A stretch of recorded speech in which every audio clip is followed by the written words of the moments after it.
നമസ്കാരം, ഞാൻ ഡോക്ടർ ബ്രിജേഷ്. സ്വാഗതം കരിയർ പാത്വേയിലേക്ക്. UK-യിലെ പഠനവുമായി ബന്ധപ്പെട്ട ചില കാര്യങ്ങളാണ് നമ്മൾ ഈ വീഡിയോയിൽ മനസ്സിലാക്കുന്നത്. പ്രത്യേകിച്ച് UK-യിലെ പഠനം അത് വലിയ മാറ്റങ്ങളിലൂടെ കടന്നു പോവുകയാണ് എന്ന് നമ്മളൊക്കെ കേട്ടിട്ടുണ്ട്. അത് എങ്ങനെ ഒരു പഠിക്കാൻ പോകുന്ന സ്റ്റുഡൻറ്റിന് അഡ്വാൻറ്റേജായി മാറാം എന്നതിനെക്കുറിച്ച് നമ്മൾ ഈ വീഡിയോയിൽ മനസ്സിലാക്കുന്നു. അതിലുപരി ന്യൂ എൻട്രൻറ്റ് വിസ എന്നുള്ള ഒരു പുതിയ അവസരം, അതിനെക്കുറിച്ചും നമ്മൾ ഈ വീഡിയോയിൽ മനസ്സിലാക്കുന്നുണ്ട്. അപ്പോൾ ഈ സ്റ്റഡി അബ്രോഡ് മേഖലയിലെ ഒരു എക്സ്പേർട്ടുമായിട്ട് സംവദിച്ചുകൊണ്ട് ഈ പുതിയ കാര്യങ്ങൾ അല്ലെങ്കിൽ ഈ മാറ്റങ്ങളൊക്കെ നമുക്ക് മനസ്സിലാക്കാം. വീഡിയോയിലേക്ക് കടക്കുന്നതിന് മുമ്പായിട്ടൊരു ചെറിയ കാര്യം, വീഡിയോ ചാനൽ ഇതുവരെയും സബ്സ്ക്രൈബ് ചെയ്യുന്നത് ദയവായിട്ട് ഒന്ന് സബ്സ്ക്രൈബ് ചെയ്യുക. വീണ്ടും സ്വാഗതം കരിയർ പാത്വേയിലേക്ക്.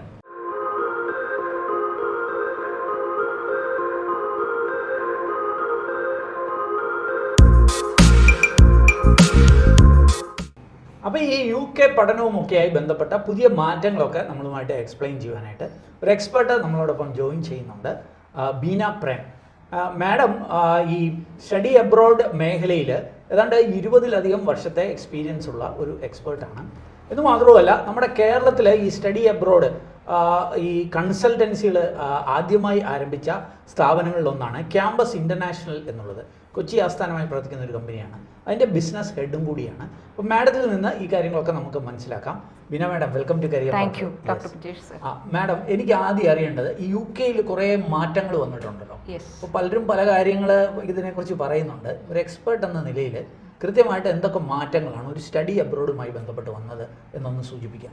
ഓക്കെ, UK-യിൽ ധാരാളം മാറ്റങ്ങൾ വരുന്നുണ്ട്. UK-യിൽ വന്നിരിക്കുന്ന മാറ്റങ്ങളിൽ പ്രധാനമായിട്ടും വന്നിരിക്കുന്നത് 2024 ജാനുവരി തുടങ്ങി UK ഡിപെൻഡന്റ് വിസാസ് സ്റ്റോപ്പ് ചെയ്തിരിക്കുകയാണ്. അതായത് സ്റ്റുഡന്റിന്റെ കൂടെ ഡിപെൻഡൻസിന് ദേ കനോട്ട്, അതായത് ഹസ്ബൻഡ് പഠിക്കാൻ പോയാൽ വൈഫും കുട്ടികൾക്കും ഒന്നും ആ കൂടെ പോകാൻ പറ്റത്തില്ല. അതുപോലെ അവര് എക്സംഷൻസ് ഒക്കെ ഉണ്ടെന്ന് തോന്നുന്നു അല്ലേ? എക്സംഷൻസ് ഉണ്ട്. അതിൽ ജോബ് വിസയുടെ റെമ്യൂണറേഷൻ ത്രെഷോൾഡ്, അതായത് ജോബ് വിസയിലേക്ക് കയറണമെങ്കിൽ ഒരു 38,700 പൗണ്ട്സ് എന്ന് പറഞ്ഞാൽ ഏകദേശം ഒരു 39 lakhs ആനുവൽ ഇൻകം ഉള്ളവർക്ക് മാത്രമേ ഒരു ജോബ് വിസ കാറ്റഗറിയിലേക്ക് കയറാൻ പറ്റത്തുള്ളൂ. ഓക്കെ, അവർക്ക് ഡിപെൻഡന്റ് വിസാസ് കിട്ടത്തുള്ളൂ. ഓക്കെ, അങ്ങനെ ഒരു ഹൈ റെമ്യൂണറേഷൻ ത്രെഷോൾഡ് വന്നതുകൊണ്ട് തന്നെ അത് ഒത്തിരി ജോബ് സീക്കേഴ്സിനെ എഫക്ട് ചെയ്തിട്ടുണ്ട്. ഓക്കെ, പക്ഷെ പോസിറ്റീവായിട്ട് സ്റ്റുഡൻസിനെ അത് നല്ല രീതിയിൽ ഹെൽപ്പ് ചെയ്യുന്നുണ്ട്. അതെങ്ങനെയായിരിക്കും? കാരണം പലർക്കും ഇപ്പൊ ഡിപെൻഡന്റ് വിസ കിട്ടാത്തതുകൊണ്ട് പലർക്കും ആ ഒരു ചാൻസ് പോകണ്ടെന്ന് തീരുമാനിച്ചേക്കുമല്ലേ. അപ്പൊ എങ്ങനെ അത് പോസിറ്റീവായിട്ട് അതിനെ മാറ്റാനായിട്ട് പറ്റുന്നത്? അതായത് എങ്ങനെയെങ്കിലും UK-യിൽ എത്തിപ്പെടുക അല്ലെങ്കിൽ ഡിപെൻഡൻസുമായിട്ട് പോകുക എന്നുള്ളവരെ ഉദ്ദേശിച്ചിട്ടല്ല ഇനി UK എഡ്യൂക്കേഷൻ. വളരെ ക്രീം ആയിട്ടുള്ള സ്റ്റുഡൻസ്, വളരെ പ്രോസ്പെക്റ്റീവ് ആയിട്ടുള്ള സ്റ്റുഡൻസ്. മാഡം പറയുന്നത് ഈ ഡിപെൻഡൻസ് ഒക്കെ ആയിട്ട് പോയി UK പോയി രക്ഷപ്പെടുക എന്നുള്ളവരെ അവരെ അഫക്ട് ചെയ്തിട്ടുണ്ട്. പക്ഷേ ആക്ച്വൽ സ്റ്റുഡൻസ് അതെ അല്ലെ, അവർക്ക് ഇതൊരു പോസിറ്റീവാണ്. അതായത് ഏർലി ഇയേഴ്സിൽ ഒരു 28 to 38 വരെയാണ് UK ക്വാളിഫിക്കേഷന്റെ ഏജ് ലിമിറ്റ് എന്ന് വേണമെങ്കിൽ പറയാം. എന്ന് പറഞ്ഞാൽ UK-ലേക്ക് സ്റ്റഡീസിന് പോകുന്നവര് ഒരു 28 കഴിഞ്ഞവരെയാണ് കൂടുതൽ അപ്രോച്ച് ചെയ്യുന്നത്. ആ സ്ഥാനത്ത് ഇപ്പൊ 22 തുടങ്ങി ഉള്ളവര്, ഒരു 22 to 26 ഉള്ളവരാണ് കൂടുതൽ. നാട്ടില് നേരെ ഒരു ഡിഗ്രി കഴിഞ്ഞിട്ട് PG പഠിക്കാനായിട്ട് പോകുന്ന കാറ്റഗറിയാണ് ഇപ്പം. അതെ, അവർക്കാണ് കുറെ കൂടെ. ഒരു ഡിഗ്രി കഴിഞ്ഞ് ഉടനെ PG നോക്കുന്നവര്, അല്ലെങ്കിൽ ഡിഗ്രി കഴിഞ്ഞ് ഒരു 2 or 3 years of work experience കഴിഞ്ഞ് ഹയർ എഡ്യൂക്കേഷൻ നോക്കുന്ന സ്റ്റുഡൻസ്, അവരെയാണ് മെയിൻലി ഉദ്ദേശിക്കുന്നത്. അപ്പൊ അവർക്കാണ് ഇതൊരു പോസിറ്റീവായിട്ട് വന്നിരിക്കുന്നത് അല്ലേ? ഓക്കെ, അപ്പൊ അത് പറയുമ്പോഴും ഈ UK-ലേക്ക് ചെന്നാല് ഈ അക്കോമഡേഷൻ കിട്ടാൻ ബുദ്ധിമുട്ട്, ഭയങ്കര ക്രൗഡഡ് ആണ് എന്നൊക്കെയുള്ള പല വാർത്തകൾ കേൾക്കുന്നുണ്ട്. അതിനെക്കുറിച്ച് എന്താ? അക്കോർഡിംഗ് ടു ദ സ്റ്റാറ്റസ് 2022 UK-യിൽ പോയ സ്റ്റുഡൻസിന്റെ എണ്ണം അറൌണ്ട് 7,59,000 ആണ്. 7,59,000 സ്റ്റുഡൻസ് പോയിട്ടുണ്ടെങ്കിൽ അതിനേക്കാൾ കൂടുതൽ ഡിപെൻഡൻസ് മൂവ് ചെയ്തിട്ടുണ്ട്. അതെ, ഞാൻ തന്നെ ഒരാൾ പോയതിന്റെ കൂടെ 4 പേരെ വിസ ചെയ്ത് പറഞ്ഞു വിട്ടിട്ടുണ്ട്. അപ്പോൾ അത്രയും ആൾക്കാര് UK-ലേക്ക് പോയിട്ടുണ്ട്. അപ്പൊ അക്കോമഡേഷന്റെ ബുദ്ധിമുട്ടുകൾ, ഒത്തിരി കോമ്പറ്റീഷൻസ് ഉണ്ടായിട്ടുണ്ട്.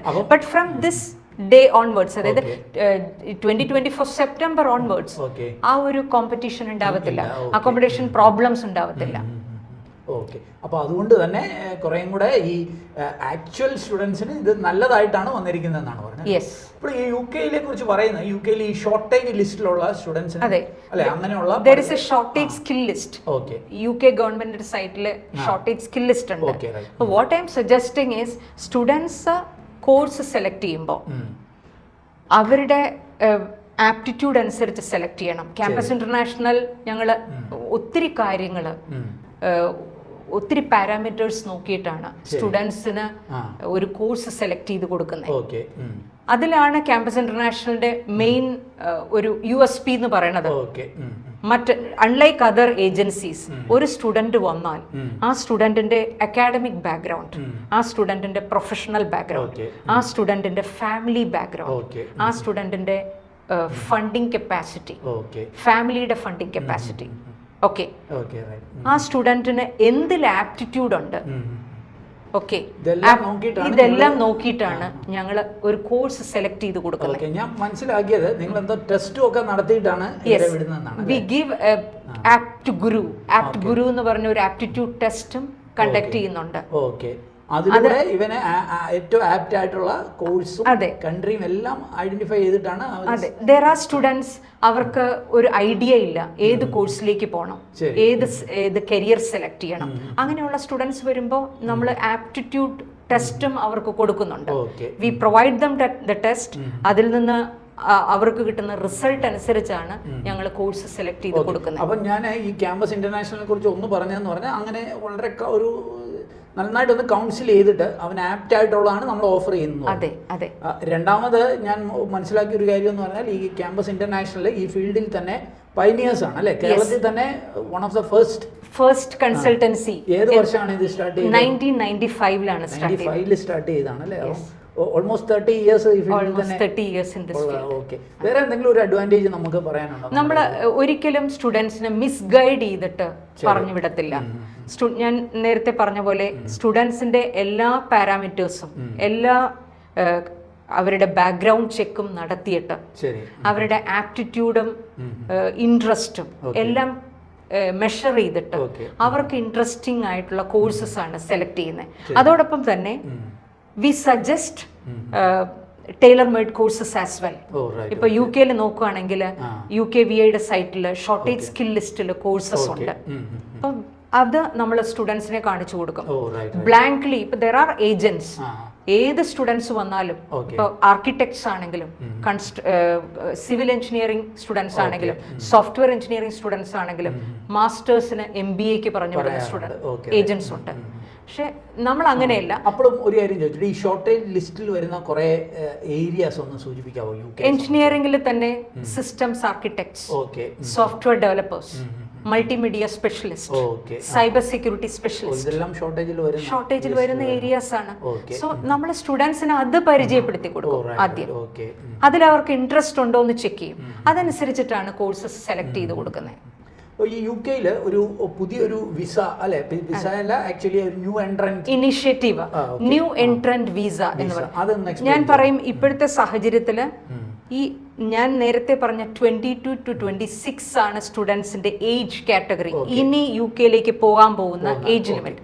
ആ സ്റ്റുഡൻസിനെ ധാരാളം ഹെൽപ്പ് ചെയ്യാൻ പറ്റിയ ഒരു കാറ്റഗറി വിസയായിട്ട് അത് മാറും എന്നുള്ളതാണ്. 30th ജാനുവരിയിൽ ഹൗസ് ഓഫ് കോമൺസിൽ അത് അനൗൺസ് ചെയ്തിട്ടുണ്ട്. ബൈ മെയ് അത് മെയ് 2024 അത് ഡിക്ലെയർ ചെയ്യുന്നതാണ് പ്രതീക്ഷിക്കുന്നത്. Okay. According to new entrant visa there are 7 conditions. അതിൽ one of the conditions 26 age limit ആണ് പറയുന്നത്. അത് one of the conditions ആണ്. അതായത് 26 ഏജിൽ താഴെയുള്ളവർക്ക് അപ്ലൈ ചെയ്യാം. But there are exemptions. അതായത് 26 കഴിഞ്ഞാലും പോകാൻ പറ്റുന്ന ഓപ്ഷൻസ് ഉണ്ട്, എക്സെപ്ഷൻസ് ഉണ്ട്. ഒരു എക്സാമ്പിൾ പറയാമോ? ഇപ്പോൾ there are students post doctoral ഫെലോഷിപ്സിന് വേണ്ടി ട്രൈ ചെയ്യുന്നവർക്ക് they can apply that.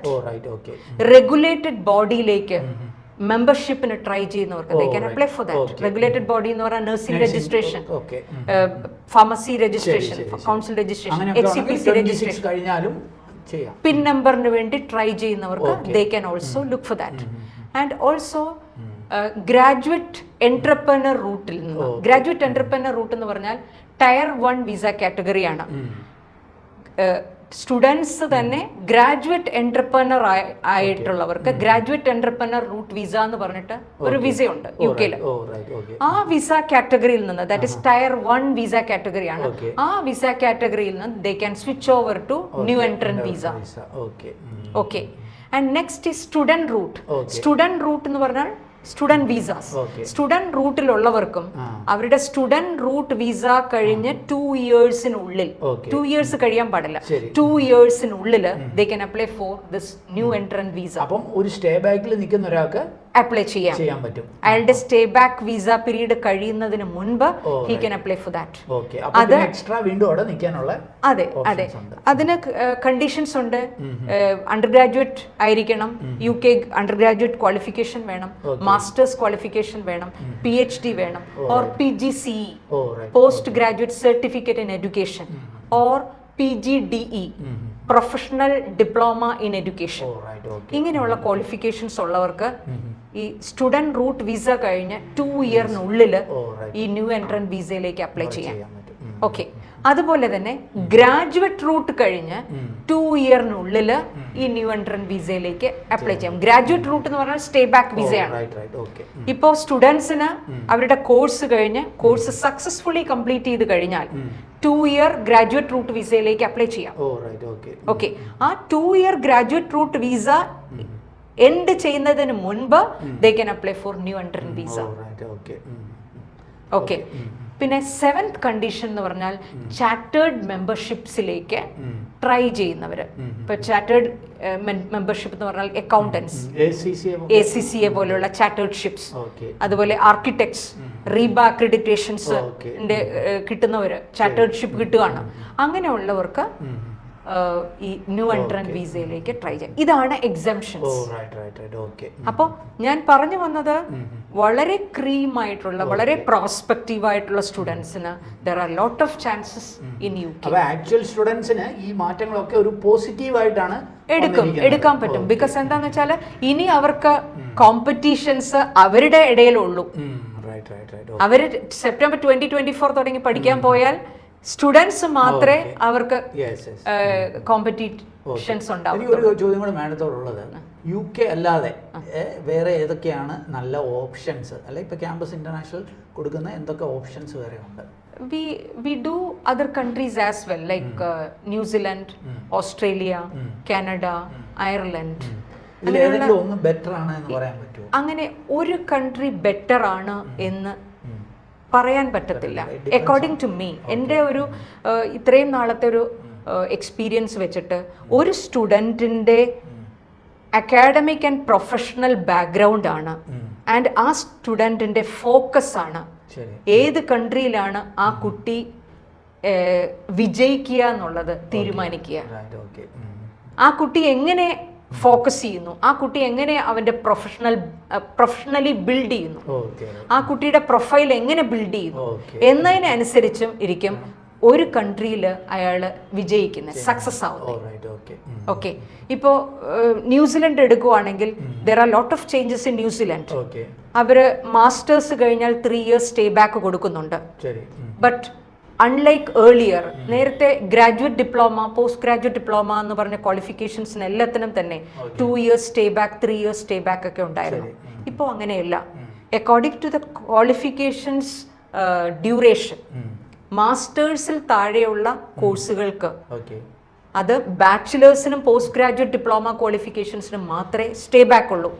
ആ പോസ്റ്റ് ഗ്രാജുവേറ്റ് ഡിപ്ലോമയ്ക്കും ബാച്ചിലേഴ്സിനും സ്റ്റേ ബാക്ക് നിശ്ചയിക്കുന്നത് ഡ്യൂറേഷൻ ഓഫ് ദ കോഴ്സ് ആണ്.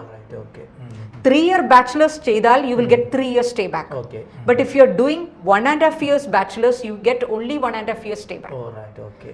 There are lot of students ഇവിടെ നിന്ന് പോയിട്ടുണ്ട്, ഇപ്പോഴും പോകുന്നുണ്ട്. Twinning programme, recognition of prior learning എടുത്തിട്ട് ക്രെഡിറ്റ് ട്രാൻസ്ഫർ ചെയ്ത് second year entry, last 1.5 year entry എടുക്കുന്ന സ്റ്റുഡൻസ് ഉണ്ടായിട്ടുണ്ട്. പക്ഷെ അവർ എത്ര ഡ്യൂറേഷൻ ഓഫ് ദ കോഴ്സ് പഠിക്കുന്നു അത്രേ സ്റ്റേ ബാക്ക് കിട്ടത്തുള്ളൂ. Post graduate diploma 1 year qualification ആണ്, ലെവൽ 8 പ്രോഗ്രാം ആണ്. അത് കഴിഞ്ഞാൽ 1 ഇയർ സ്റ്റേ ബാക്കേ ഉള്ളൂ. But if you do masters, it may be 1 year, it may be 1.5 years, it may be 2 years, but you get 3 years stay back. Okay. അപ്പോൾ madam സൂചിപ്പിച്ചത് പല രാജ്യങ്ങളും അതായത് പല ഇതിനെ ഫാക്ടേഴ്സിനെ വെച്ച് സെലക്ട് ചെയ്യണമെന്ന് പറയും. അപ്പോഴും UK അല്ലേ ഇതിനകത്ത് കോസ്റ്റ് എഫക്റ്റീവ്, അതൊന്ന് സൂചിപ്പിക്കാം. അതെ, അതായത് UK മാസ്റ്റേഴ്സ് 1 year ആണ്. Okay. All the masters programme except MSW. Okay. Most of the masters programme 1 year duration ആണ്. അത് ന്യൂസിലൻഡിലും ഓസ്ട്രേലിയയിലും പ്രൊവൈഡ് ചെയ്യുന്ന 1.5 to 2 years മാസ്റ്റേഴ്സ് ആണ്. UK 3 semesters കൊണ്ട് 1 year കൊണ്ട് കംപ്ലീറ്റ് ചെയ്യുന്നത്. അപ്പോൾ ഒരു 12 to 14 lakhs or 15 lakhsൽ UK masters നമുക്കൊരു ആവറേജ് യൂണിവേഴ്സിറ്റിയിൽ പഠിക്കാൻ പറ്റും, ചെയ്യാൻ പറ്റും. വെറാസ് ഇൻ ഓസ്ട്രേലിയ ഓർ ന്യൂസിലൻഡ് അത് ഒരു 24 to 40. അപ്പം മറ്റ് രാജ്യങ്ങളിൽ പഠിക്കുന്നതിനേക്കാൾ ഏകദേശം ഒരു ഹാഫ് ഓഫ് ദ ഫീസിൽ UK പഠിക്കാനായിട്ട് പറ്റും. അതെ, and also living expense in New Zealand almost 10 lakhs.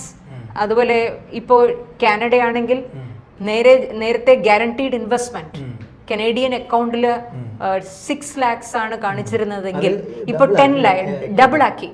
അതുപോലെ ഓസ്ട്രേലിയയിൽ 14 lakhs ആണ് ലിവിംഗ് എക്സ്പെൻസ്.